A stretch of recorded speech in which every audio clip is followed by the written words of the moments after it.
हम लोग देखेंगे कि कोई भी बिजनेस को स्टार्ट करने से पहले वो कौन सी सारी चीज़ें हैं जिनको हमें ध्यान रखना है। सबसे पहले हम लोग स्टार्ट करते हैं वहां से जहाँ पे हम प्रोडक्ट को बेचेंगे। एक कस्टमर, कोई भी एक कस्टमर तब आपका प्रोडक्ट लेगा जब उसको उसकी जरूरत। अगर हम लोगों को कोई एक बिजनेस स्टार्ट करना है तो हमको चाहिए एक ऐसी पब्लिक जिसको हमारे प्रोडक्ट की जरूरत है। हो सकता है आपने एक बिजनेस स्टार्ट किया और वो इसलिए ग्रो नहीं हो रहा है क्योंकि आप एक गलत मार्केट में ऑपरेट कर रहे हो। अगर आप एक अच्छे सही मार्केट में ऑपरेट करोगे तो आप ज्यादा से ज्यादा पैसा कमा पाओगे। अगर आप फिशिंग करने के लिए एक एक्वेरियम में जाओगे तो आपको ऑब्वियसली छोटी मछली ही पकड़ में आएगी, और आप अगर एक लेक में जाके फिशिंग करोगे तो हो सकता है आपको थोड़ी बड़ी मछली मिल जाए, और वैसे ही अगर आप रिवर में जाके करोगे तो आपको थोड़ी और बड़ी मछली मिल जाए। बट अगर आप एक ओशियन में जाके फिशिंग करोगे तो हो सकता है आपको वर्ल्ड की सबसे बड़ी मछली मिल जाए। अगर आप एक नया बिजनेस स्टार्ट कर रहे हो तो चाहिए कि सबसे पहले आप ये देखो कि आप अपना प्रोडक्ट बेचोगे किसको। इंडिया में काफी सारे स्टार्टअप्स इस वक्त फेल होते हुए नजर आ रहे हैं। उसका रीजन ये है कि लोग ये नहीं समझ पा रहे कि इस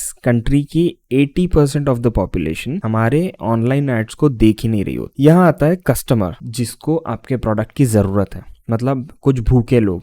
देखो, आप बेहतरीन टेस्टी खाना बना सकते हो बट अगर वो कोई भूखा ही नहीं है तो आप किसको खिलाओगे। स्टार्विंग क्राउड, एक ऐसा क्राउड जो आपके प्रोडक्ट की हाई डिमांड रखता है। सोशल मीडिया मार्केटिंग कंपनी अगर आप डालना चाहते हो तो आपको चाहिए कुछ ऐसे लोग जो अपनी मार्केटिंग करना चाहते हैं, जिनको अपना बिजनेस ग्रो करना है। कुछ ऐसा स्टार्विंग क्राउड आपको चाहिए। 3 लीवर्स जो होते हैं किसी भी प्रोडक्ट के सक्सेस होने के, वो ये है कि मार्केट बढ़िया होना चाहिए, ऑफर बढ़िया होना चाहिए, परसुएशन आना चाहिए। अगर इन तीनों लीवर्स को अगर आपने टारगेट कर दिया तो आपका बिजनेस बहुत अच्छा परफॉर्मेंस आपको मार्केट में देगा। इसके बाद आता है कौन सा मार्केट पिक करना चाहिए। अगर आप एक कंपनी स्टार्ट कर रहे हो, एक बिजनेस स्टार्ट कर रहे हो, तो कौन से मार्केट में आपको एंट्री लेनी चाहिए। सबसे पहली चीज, उस मार्केट में पेन है क्या। आप जो भी प्रॉब्लम का सोल्यूशन लेके आए हो, क्या वो प्रॉब्लम एग्जिस्ट करता है। एक छोटी सी स्टोरी हो जाए। एक बाप ने अपने बेटी को एक कार गिफ्ट किया जो कि बहुत ही मतलब क्लासिक कार थी पुराने जमाने की। उसने बोला कि इसको ले जाके सेकेंड हैंड मार्केट में बेच के आ। बेचना नहीं है बट जाके पूछ कि वो कितने में लेगा। लड़की जाती है उस कार को लेके सेकेंड हैंड मार्केट में, उसको वहां से रेट मिलता है 1 लाख रुपए। वो वापस आती है और फादर को बताती है कि मेरे को 1 लाख रुपए इसका सेकेंड हैंड मार्केट में रेट आया है। फिर उसके फादर बोलते हैं कि एक काम करो, इसको स्क्रैप मार्केट में ले जाके दिखा के आओ कि ये कितने में बिकेंगे। जब वो स्क्रैप मार्केट में उस कार को दिखाती है तो स्क्रैप डीलर उसको 50,000 का रेट देता है। अब उसके फादर बोलते हैं इसको लेके वहां जाओ जहां पे क्लासिक कार्स के एंथुसियास्ट बैठे।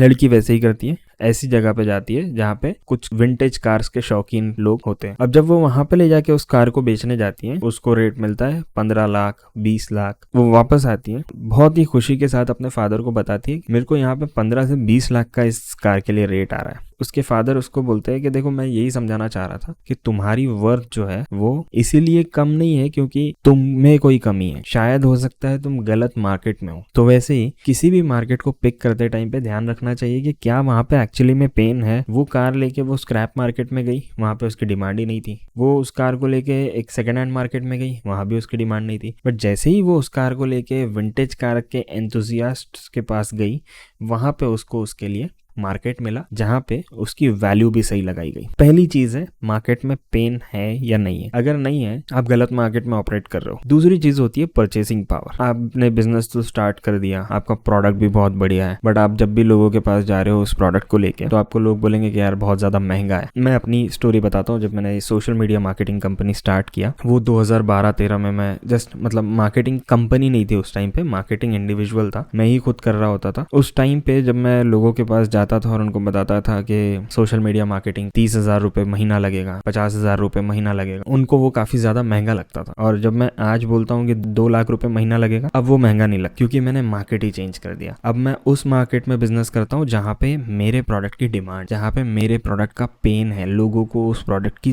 जरूरत है। जैसे मैंने आपको बताया कि अगर आप एक्वेरियम में मछली पकड़ोगे ऑब्वियसली छोटी मछली ही आएगी, बट आप सी में चले जाओगे तो आपको हो सकता है वर्ल्ड की सबसे बड़ी मछली मिल जाए। जब मुझे मार्केट में 15 से 20 और 25,000 रुपए के ऊपर में लोग महंगा बोलने लगे तो मैंने सोचा कि यार इस पॉकेट साइज पे काम करके फायदा ही नहीं है। तो मैंने अपना बिजनेस मार्केट ही चेंज कर दिया। किसी भी मार्केट को चूज करने से पहले जो आपको ध्यान रखना है, ऑडियंस जो है वो इजी टू टारगेट होनी चाहिए। अगर आपने एक प्रोडक्ट बनाया, उसका पेन भी है मार्केट में, परचेसिंग पावर भी है, बट आप टारगेट ही नहीं कर पाते। आपने एक प्रोडक्ट बनाया जो कि सिर्फ बिलियनर्स और बिलियनर्स ही खरीद सकते हैं, इस पॉइंट ऑफ टाइम में आप उनको टारगेट ही नहीं कर सकते हो क्योंकि आप एलॉन मस्क को कैसे टारगेट करोगे, आप उसको कैसे एड्स दिखाओगे। प्रोडक्ट अच्छा है, मार्केट में जरूरत भी है, बट क्या वो मार्केट टारगेटेबल है? समझ लो आपने एक प्रोडक्ट बनाया जो सिर्फ और सिर्फ सीनियर सिटीजन्स के लिए है। मैक्सिमम सीनियर सिटीजन्स जो है वो इंस्टाग्राम पे और स्नैपचैट पे तो नहीं है, तो आप कहाँ पे जाके टारगेट करोगे? फेसबुक पे।